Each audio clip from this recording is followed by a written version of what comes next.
Hey everybody, the Super Vader 400 here, the brown skinned human, and of course Douglas Blair Roberts coming back at you with another video. And as you can see by the title above, this is the intro video to various Dragon Ball Z rants. Like I've said in previous videos, there will be one intro video for a bunch of audio narration reviews, because in previous videos, in previous videos, I got sick of recording an intro for every audio audio narration, and I want to save more disk space on my hard drive. So this is what we're going to be doing from now on. So this tackles every Dragon Ball Z rant: the Piccolo saga, Saiyan saga, Namek and Frieza sagas, Android and Cell sagas, Babidi and Majin Buu base sagas, the entire Dragon Ball Super franchise,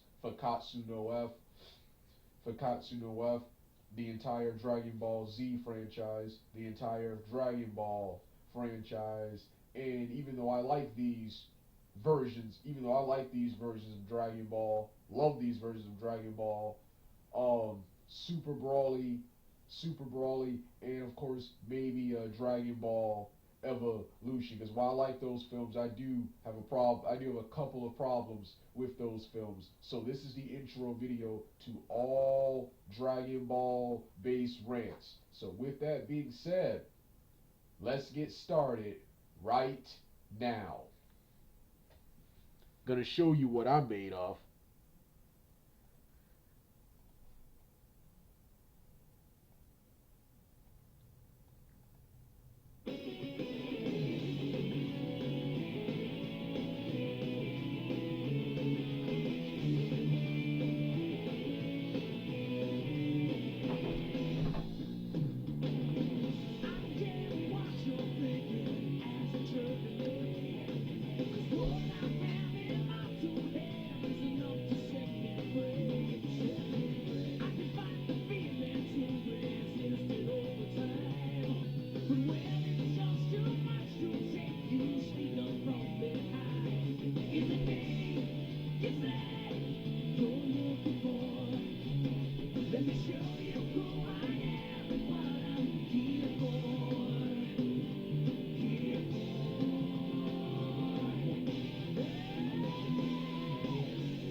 Alright, it's time for part 2 of my rant on Dragon Ball Z Fakatsu no F.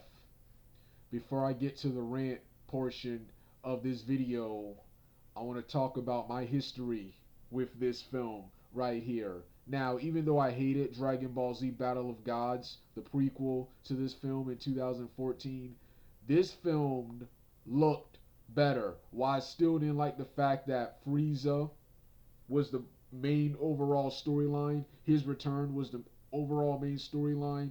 Everything else looked good. Goku's costume looked good. The animation and artwork looked much better in this film than in the previous film, and it looked and felt more like an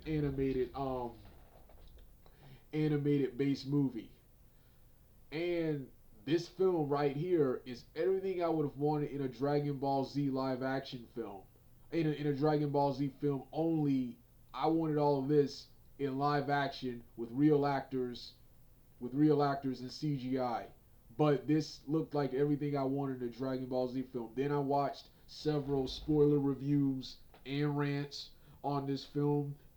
The Geekdom YouTube channel, which I used to watch and enjoy, and then I went on Wikipedia and read the film's synopsises, and my excitement turned to extreme disappointment. I tried lowering my expectations so low that maybe the film would be good, maybe the film would impress me. When I finally got around to seeing this film was terrible from beginning to end. It had its moments, but if you watched and knew the Dragon Ball series, all the plot holes, and the ruination of several characters, including two characters I'm going to talk about later in this video right here. My disappointment turned to extreme hatred. This right here, at the time it was out, just like Majin Buu and just like Battle of Gods, this was even worse than Battle of Gods. Battle of Gods was terrible, but it wasn't as offensively bad and as an intelligence insulting, offensively bad or insulting as this movie was. Battle of Gods was just terrible, okay, and just a waste of time. This right here was the not only the biggest colossal waste of time, but just absolutely terrible. Anything good was ruined by the various plot holes and ruinations of various characters, and the atrocious ending, which killed anything that was good about this film. And I've said it numerous times. This film is not only the worst anime film of all time. It's not only the worst animated movie of all time. And it's also not only the worst Dragon Ball related material of all time. This movie right here is absolutely the worst comic book based film I have ever seen. The Amazing Spider-Man films, which are the worst comic book films I've seen, they're the worst live action comic book films. Actually, the entire Sony Spider-Man franchise, starting with The Amazing and ending with Into the Spider-Verse, are the worst. And Into the Spider-Verse is animated too, but those Spider-Man films are the worst live action comic book based movies of all time. This movie right here is the worst animated film of all time.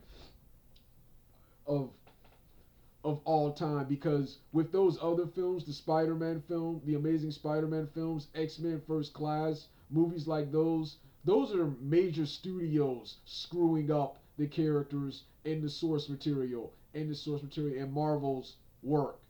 This right here, this is the own creators messing up and screwing up their own creation.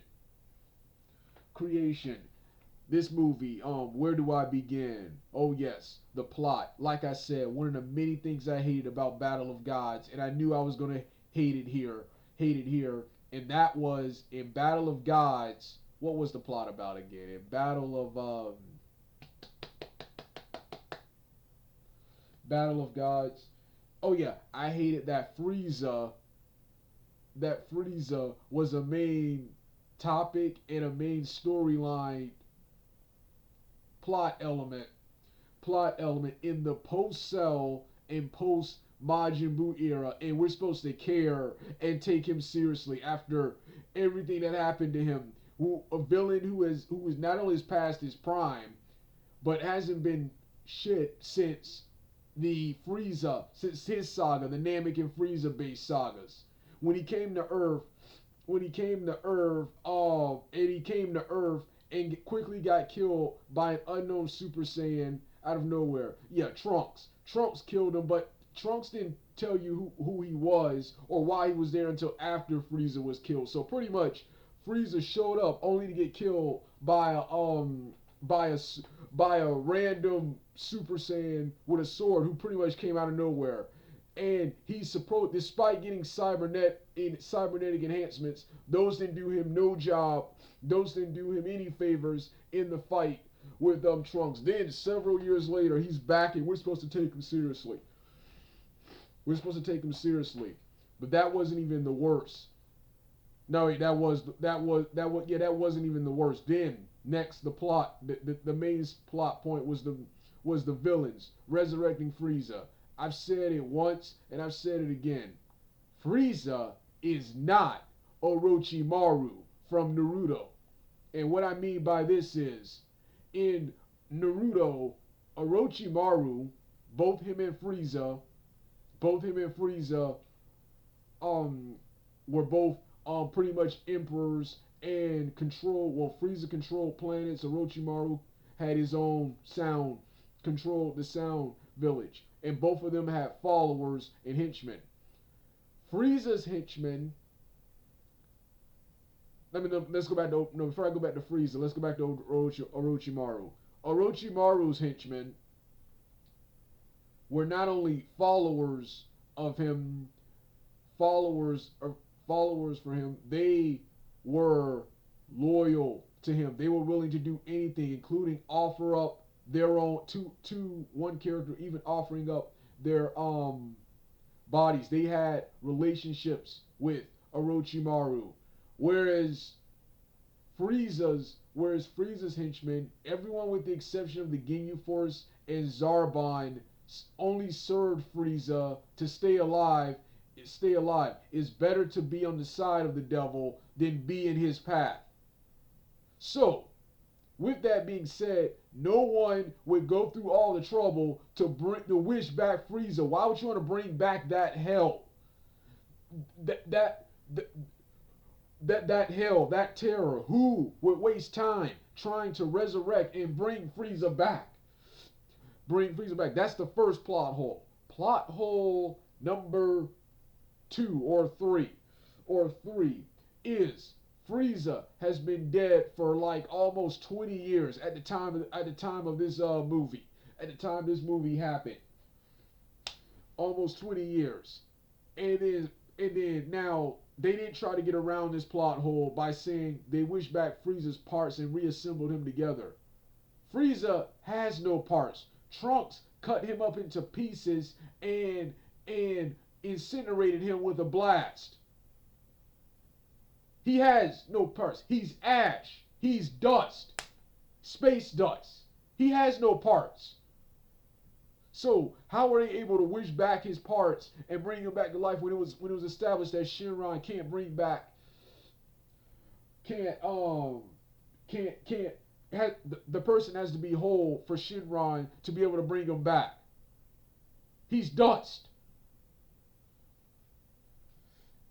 So yeah, that's plot hole number 2 or 3. Plot hole number 1, Frieza being the topic, Frieza being a storyline and topic and plot element post-Cell and Buu eras.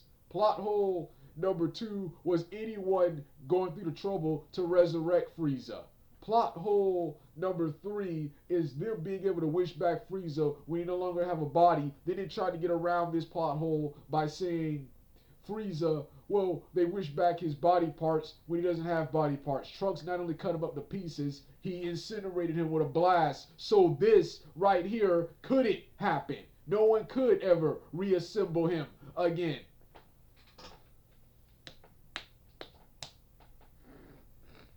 Then, plot hole number 4, the training sequences. This right here was the biggest. This right here was the biggest sin of this movie right here. The biggest sin, but this is still not even the worst, but this was the biggest sin right here. Frieza, while training on a spaceship with one of his soldiers and minions, training with this weak minion, managed to have Frieza tap into a power source that was more powerful than the Super Saiyan, the Ascended Super Saiyan, the Ultra Super Saiyan, Future Trunks' Super Saiyan maximum power, the full power Super Saiyan, the Super Saiyan form Goku used against Cell, the Super Saiyan 2, the form Gohan used against Cell, Super Saiyan 3, the greatest power, Gohan's Mystic Kai abilities unlocked power.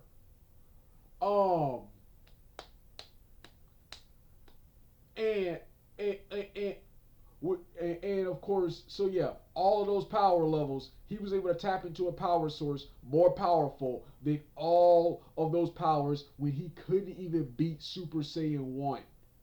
Goku on Namek was playing with him, which he revealed after the battle was over. Then we get to what else? The Cell Saga, the Android and Cell Sagas. Then he comes back. Then he comes back. Rebuilt, stronger than ever, and he gets killed even faster by an unknown Super Saiyan with a sword. And several years later, him just training with a soldier that causes him to break the limits and somehow obtain a gold Super Saiyan form of himself that's somehow more powerful than all of those other Super Saiyan forms I just mentioned. He was able to go toe to toe, or at least withstand a beating from the Super Saiyan Blue and Red. Fuck you. And this is one of the main reasons I hate Dragon Ball Z. This plot hole has been a problem I've had with Dragon Ball. Believe it, since the original Dragon Ball. Characters in one arc being weak, then several arcs then in the next arc, after going through some off-screen training or some other BS unexplained reason, have new abilities and brand new powers and strength with little to no explanation how he or she obtained that level of strength or obtained that new ability.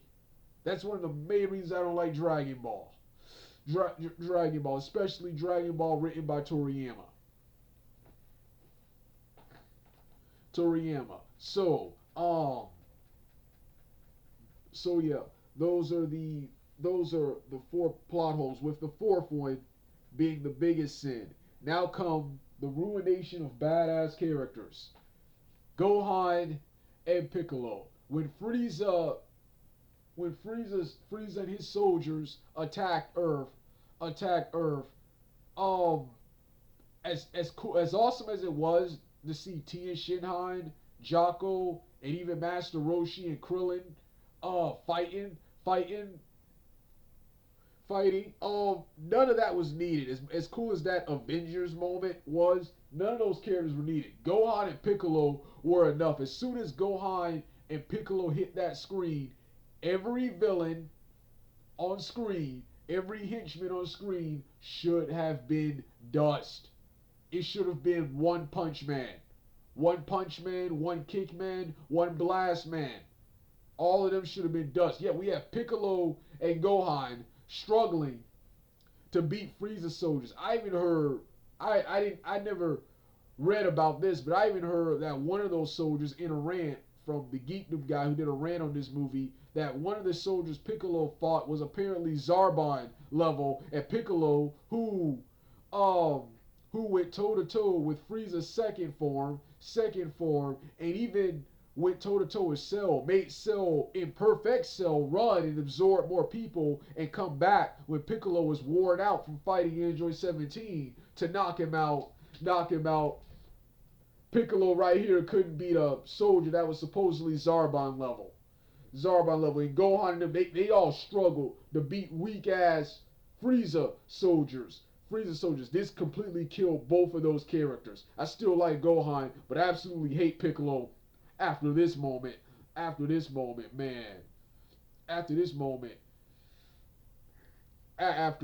this completely killed his character. It's bad enough his role had to be lessened in favor of the Super Saiyans. But you have Piccolo right here, can't even kill Frieza soldiers. Then ain't Gohan. Gohan was even worse. Could barely turn Super Saiyan and could barely defeat Frieza soldiers. And they used the whole excuse he got weaker bullshit, which has always been a plot hole. I've always argued with people with this. If Gohan can lose his powers over time, how come Master Roshi and all those other characters who really weren't training either, how come they didn't lose their power levels? Gohan's power level should be the same as it was in the Buu Saga, whatever it was in the Buu Saga. His power was not acquired in a gym. His power was magic based. Old Kai unlocked his inner potential, which means unless someone steals that power, it should all be there. It should all be there. So that whole BS of Gohan not training, that was complete horseshit. And this is even worse than GT. This was one of the reasons people hated GT was the writers cutting Gohan's power in half, forgetting that he was Mystic and making him a weak ass Super Saiyan. This was even worse. At least in GT, he lost to General Real. He struggled with General Real though, who is supposed to be stronger than Majin Buu in that series. Um, Super Android 17, who was extremely powerful, and the biggest one of all time, Omega Shenron, who even with his mystic power, that fight would not have made a difference. But this was worse. He couldn't even beat Frieza soldiers. Then when it was finally time to fight Frieza himself, Gohan, who toyed with Cell, forcing Cell to blow himself up, and with Goku and Vegeta's assistance, managed to finally kill Cell with the Kamehameha wave. So technically beat Cell, toyed with Majin Buu. Majin Buu had to absorb Gotenks and Piccolo to be a match for Gohan. Then later, when the fusion ran out, had to absorb Gohan himself to be a match for Goku, to be a match for Goku. So, but he got owned here in 3 hits. I will never accept that. That was trash. This movie is trash. Dragon Ball Z is trash. Yes, if one arc is trash, all of them are trash. Especially if that one arc is a grand finale, which is the other problem I have with Dragon Ball. These shitty ass sagas and anti-climaxes being finales of a series. I can see if this was one episode off and the next episode makes up for it like in other cartoons and animes. No, this was a grand finale.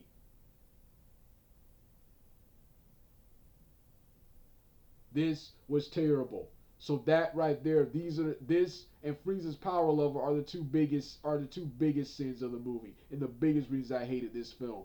These 5 sins ruined anything that was good about this film. But we're not finished yet, man.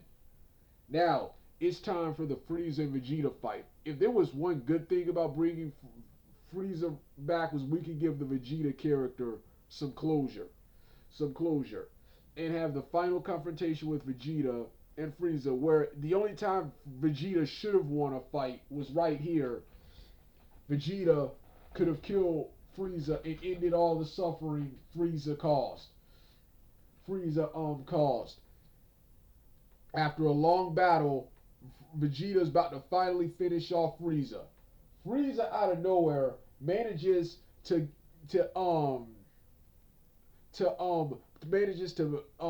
pull out an energy attack and blow up the Earth. Plot hole number one. How did Vegeta plot hole number 6? How did Vegeta not see that? See that coming? You can't trick Saiyans like that. But yet Trunks, who was weaker, was able to stop Frieza's death ball. Who was much weaker was able to sense and stop his death ball. How did Vegeta not see or sense that? Let's continue. Then, so yeah, Frieza, plot number 7, that kills Vegeta, and Wiz in one of the most stupidest things I've ever seen in anime. This is something you see in cartoons, not anime. Wiz manages to undo this moment by rewinding time. Manages to go back in time, and Goku, before he got injured earlier, hits Frieza with a Kamehameha wave. Frieza is dead, back in hell where he was at the beginning of the film, and the film is over right there. That's where the film completely committed suicide right there. That moment right there ruined anything that could have been good about this movie right there. But I was already hating this movie even before that moment. But that moment right there killed anything that was ever good about this movie. It earns this place at the top of my worst comic books list. This movie was terrible. This right here was the worst comic book movie I have ever seen. I quit Dragon Ball for a while after watching this, man. After watching this. After watching this, this movie was terrible. Dragon Ball is trash. The worst and most overrated anime of all time is Dragon Ball. One of the worst cartoons of all time is Dragon Ball. And now the worst movie in anime and comic book based movie is Dragon Ball. Terrible. And there was even other stuff like Goku getting injured by a puny laser, by a puny laser from a weak ass Frieza soldier. What else? Oh yeah, and Frieza once again contradicting Hell. So uh, the original story was where you don't get a body in Hell. Frieza has his body intact and is stuck in a cocoon. This plot hole will come later in my super rant, which is why I decided to leave that one alone. So yes, this was my rant on Fakatsu no F. I meant for this to be shorter, but like I said, when I get passionate about these rants, I keep going on and on and on and accidentally go over the time limit I wanted to. I wanted this to be under 20 minutes. So with that being said, I'm finished. You want to hear the rest of the music? Turn the video off right now.